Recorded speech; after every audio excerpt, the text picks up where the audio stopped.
Hey, what's up guys? This is Dan here. Got my 22 Genesis freshly washed. Took it for a quick drive. Now I felt like making a quick video. It's been a little while. Last video I made, I just installed my ARC GTS lowering springs, and although I did it myself, it took a little while. It was about 4 or 5 hours for the install. And then it was nighttime, and then I couldn't get a good video or pictures, but now I can finally update everybody on how the springs came out. If you watch that video, you will have also seen I got these OZ Super Turismo rims. These are 19 by 8.5 all around, offset of 38. They do fill out the wheel wells pretty well, however, because I have 255s in the rear with 5mm spacers. You could use the 5mm spacers with stock lugs, no problem. I also put 3mm spacers up front. It tightens probably like 10 times on those stock lugs, so no issues there. And it fills it out a little bit, it looks nice. The fronts can be a little wider, but I'm pretty happy with this setup, especially for a squared setup and only an 8.5 inch wide wheel. I think these cars look fantastic. However, in stock form, they do sit a little high. I think rear wheel drive sits slightly lower. However, even if I had rear wheel drive, I'd still lower it. It just looks that much better lower. The issue with these cars is they sit very high in the front, especially with all-wheel drive. And I had these wheels on it, and like some other people had stated, they were like, those wheels prior to lowering looked just okay, but once you lowered the car, those wheels were really accentuated. They really popped out. It looked that much better. So as you can see, the ground's a little off here. It's a slight incline, so it does sit a little lower than that, but it's really like the perfect height. We're talking like a finger, maybe a finger and a half.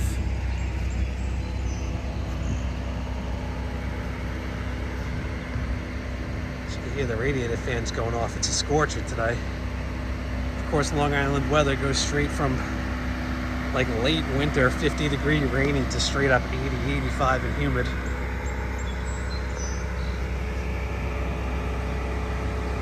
But I really like how it came out with these wheels, this color. This is Himalayan gray. It's got a nice metallic sheen to it, so under direct sunlight like this, it really pops. It looks sweet.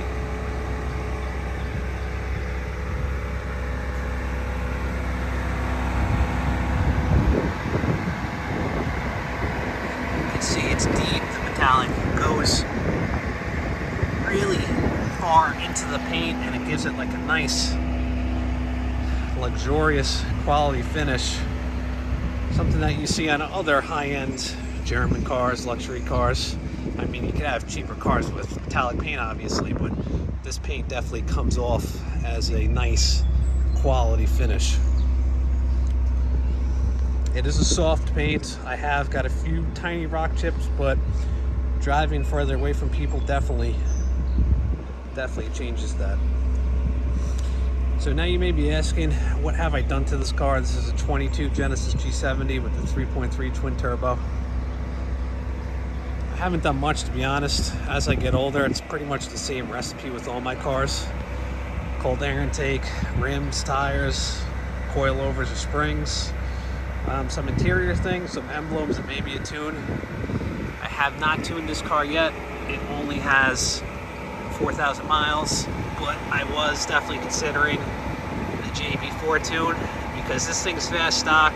It's got 368 horsepower, so I can only imagine what this car is like with a good tune, 93 octane and some intakes. I've seen the dynos, the wheel horsepower goes up dramatically. I don't want to throw out numbers, but you could definitely increase your horsepower and torque by at least 50, 75. You guys know how tunes work. Stupid numbers and a lot of potential. And this car has a perfect platform for the tune because this Lambda motor, the 3.3 twin turbo, it has forged internals. It has, I think, connecting rods and pistons. There's not a crazy amount of info on it yet because, let's be honest, these have only been around since, what, 18 with the first Stinger release. So it's still a little bit of a learning process. But if you go on the forums, talk to other people, you will learn a lot, and you'll find out quirks and features and other things about these cars that you realize, wow, it really is designed well, it's built well, it's durable. Quiet engine, it's got your typical lifter ticks and whatnot, but she's solid, she's sturdy, it looks good, it comes stock with these strut braces, which is cool. All I did was these Bms Intakes. They sound sweet, gives the car a little more volume, and I love them. This is one of the simple mods I could do on this car that I could not do on my STI, because as you guys know, STIs are very sensitive to changes. If you do even an intake, it should be tuned, because you'll set the air to fuel ratio off, and then you'll be pre-detonating the engine, and you'll get pinging, and it's just a nightmare. So with this car, fortunately, I could do at least intakes without the tune. While I'm over here, I also got these carbon fiber inlays that go right on the front badge here. It's 2 pieces, and it looks sweet. It's cut pretty much perfectly. It's double-sided sticky tape that goes in there. It looks to be actual carbon fiber, and it just gives it a nice, slightly more aggressive, subtle look. I like it a lot. So that's really it for up front. Pretty straightforward, pretty stock stuff. Like I showed you guys the wheels. This car, if you watched my first video, did not come with Brembos. I found a set of used Brembos on eBay for about 1,100 bucks.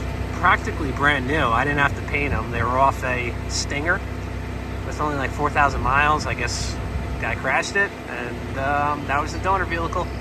So I lucked out. I got those. They bolted right up to this. I think everything 19 to current is all compatible between Stingers and G70 suspension, brakes. I did put new rotors on it, but I did reuse the same pads that came with the Brembos because they were very beefy.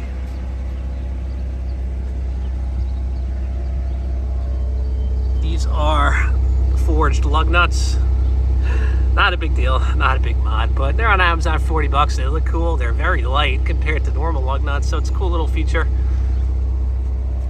They're stock size, whatever that is, 12 millimeters by 1.5. The rear end, really no modifications. There's not much you could do. Put a nice little carbon license plate frame on. These, you get what you pay for. These are all over eBay and Amazon. Some are really cheap and they'll start peeling. Do yourself a favor, pay the extra buck, get a real carbon fiber one. It looks good and it won't peel. Maybe in the future I'll get a catback, make it a little louder, but this car does sound great from the inside, even with the pumped-in audio. Every car nowadays is pumped-in audio, but this definitely sounds sweet. It's got this nice, mostly panoramic roof. In hot weather, sometimes I do hear slight creaking from that, but otherwise, nice feature, looks cool. And I think that's it. I like modifying my cars very subtly. I don't need big changes. I like things that could be reverted back to stock quickly. That's why I took this route. You do not see a lot of these cars. That's why I wanted to show you guys what I've done with mine. I know other people modify them. Wow, that thing's still hot. I think that's a combination of my fan and my AC going off because I got my car idling in the hot sun here. Interior, I'm very happy with. There's not much to modify. People do get carbon fiber inlays for your center console area down here. They make inserts that go here that fill this in, put it like a Genesis logo, which is cool. You got steering wheel inserts you could put. Obviously you could do some things with your door panel. But I'm not a big interior mod guy. I like how this interior comes together. I'm very happy with it. There's not much else I would do to the exterior of this car. This dark chrome trim is notorious for going bad. And when I say going bad, it peels, it gets discolored, it just generally gets messed up. So a lot of people have to fight with their Genesis dealers for coverage. because Genesis thinks it's obviously customer neglect, but you can get them covered under warranty. A lot of people wrap these gloss black. That looks cool sometimes. Other than that, I'm happy with this exterior. I'm happy how this car looks. It's not as aggressive as the STI, but it's got plenty of sport to it. These tires, they're stock tires, but with the all-wheel drive, I have yet to lose traction, even with launch control. You may get a little chirp, but nothing crazy. So I think really the only thing next is a nice tune. And then I can go on my merry way and be happy, because the car looks good. It drives great.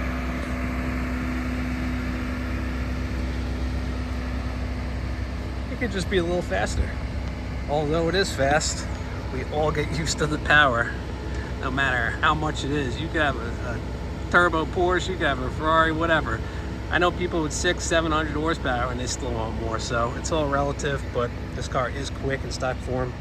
I just wouldn't mind a little extra juice. So besides this,